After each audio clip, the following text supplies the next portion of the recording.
ജ്യോതിഷശാസ്ത്രത്തിലെ വിദഗ്ധർ തമ്മിലുള്ള ചർച്ചകളിൽ മൂലനക്ഷത്രത്തെ വേരഥവാ അടിസ്ഥാനം എന്ന നിലയിലാണ് വിശകലനം ചെയ്യുന്നത്. ഏതൊരു കാര്യത്തിൻ്റെ മൂലകാരണം കണ്ടെത്താനുള്ള സഹജമായ കഴിവ് ഈ നക്ഷത്ര ജാതകർക്കുണ്ട്. നിര്യതി എന്ന ദേവത വിനാശത്തിൻ്റെ പ്രതീകമാണെങ്കിലും പഴയതിനെ നശിപ്പിച്ച് പുതിയതിനെ പ്രതിഷ്ഠിക്കാനുള്ള ഊർജ്ജമാണ് ഇതിലൂടെ കൈമാറ്റപ്പെടുന്നത്.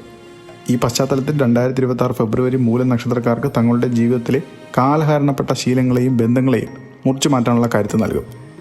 വിദഗ്ധരുടെ അഭിപ്രായത്തിൽ മൂലനക്ഷത്രക്കാർ പൊതുവെ സത്യസന്ധരും നീതിപൂർവ്വം പ്രവർത്തിക്കുന്നവരുമാണ്.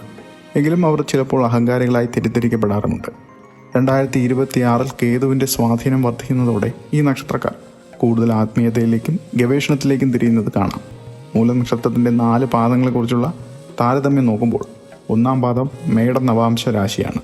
ചൊവ്വയാണ് ഭരണഗ്രഹം.